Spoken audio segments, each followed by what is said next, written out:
सबसे पहले तो मैं आपका धन्यवाद करता हूं कि आपने मेरी विकट परिस्थितियों के अंदर मेरा साथ दिया। और अब जो ये एक लड़ाई हमने जीती है उसमें आप सबका प्रेम प्यार और सहयोग जो रहा उसके लिए मैं सदा आपका आभारी रहूंगा। अब मैं आपको बता दूं कि ये जो लड़ाई है वो ये है कि मुझ पर हमला हुआ था करीब 8 महीने पहले 7 जुलाई को। और उस हमले को ट्रेस आउट अब पुलिस ने किया है।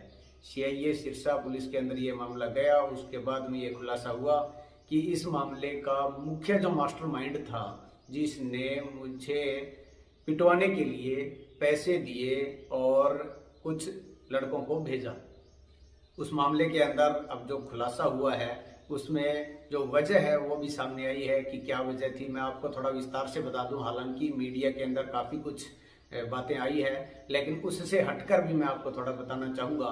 वो ये है कि ये जो हमला है वो मेरी जो एसडीओ है उसके खिलाफ 3 खबरें लगाई थी, उसको लेकर था।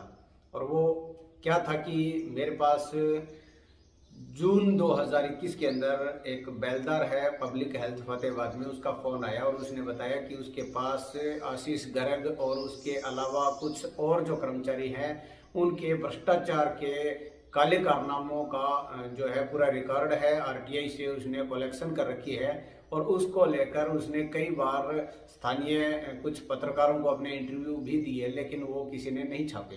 तो उसने बताया कि फिर मेरे को आपके नंबर किसी साथी ने दिए हैं और उसने कहा इस तरह की अगर खबर छपवानी है तो वो हनुमान पुनिया है, वो छाप देगा, वो किसी से डरता नहीं है, वो किसी के दबाव में नहीं आता है।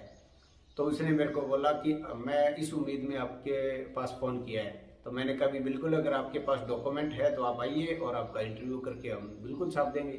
तो मैंने उसके रिगार्डिंग 20 जून और 22 जून को 2-3 खबरें उस एसडीओ के खिलाफ, उस डिपार्टमेंट के खिलाफ मैंने छापी थी।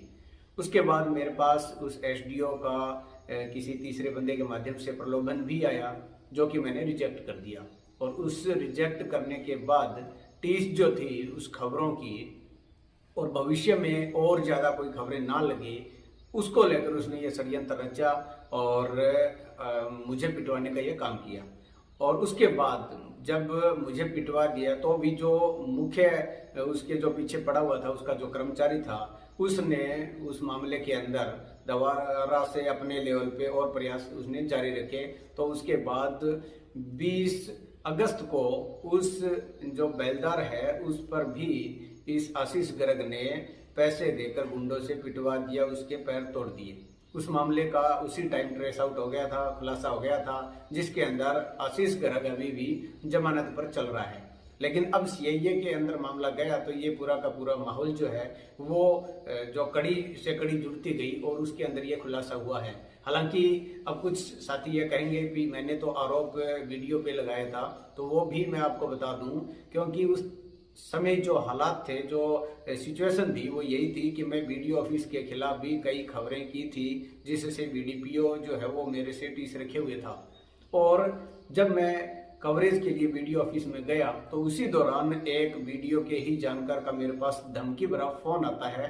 तो वो एक इत्तेफाक समझो या फिर वो रियल के अंदर ऐसा हुआ, वो मैंने उस आशंका के अंदर उसका वहां पर वीडियो ऑफिस का ही कनेक्शन वहां पर समझ लिया और उसके तहत मैंने उनका नाम लिया था। लेकिन उसके बाद अब जो है पुलिस ने अपनी इंक्वायरी के अंदर ये पटाक्षेप किया है। तो इस लड़ाई के अंदर आपने सहयोग दिया, इसके लिए मैं धन्यवाद करता हूं।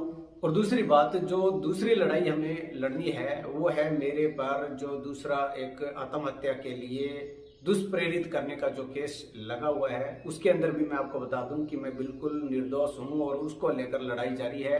और आपका सहयोग रहा तो उसके अंदर भी इसी तरह का कुछ ऐसा खुलासा होगा कि जिससे आपको लगेगा कि वाकई में हनुमान पुनिया को फंसाया गया था।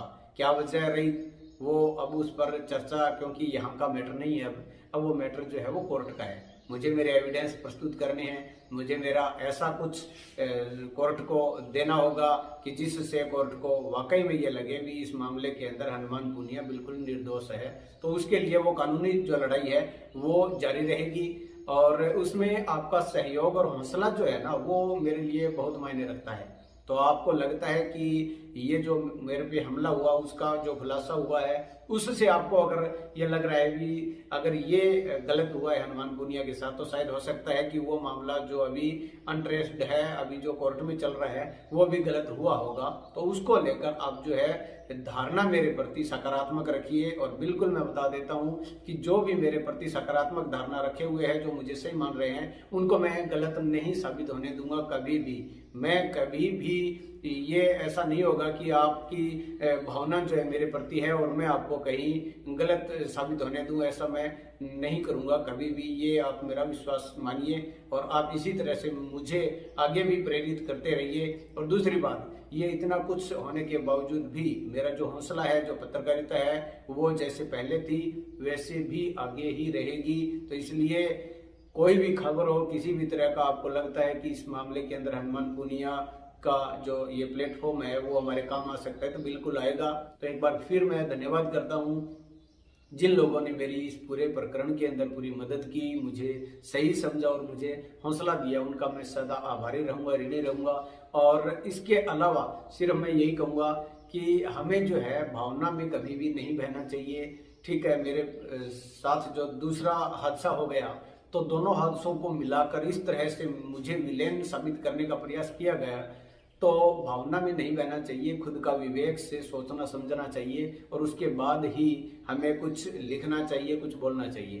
खैर, उस पर मैं चर्चा नहीं करूंगा क्योंकि उस तरह का माहौल ऐसा था उस टाइम कि मेरे खिलाफ काफी लोग थे, तो उसको लेकर जो है एक कैंपेन चल पड़ा था। लेकिन अब मैं उन जिन्होंने कैंपेन चलाया उनसे भी मेरी कोई गिला शिकवा, कोई शिकायत नहीं है। उनसे भी मैं यही कहूंगा कि आप एकांत में बैठकर जरूर सोचें कि आपके मेरे खिलाफ होने का वजह क्या थी।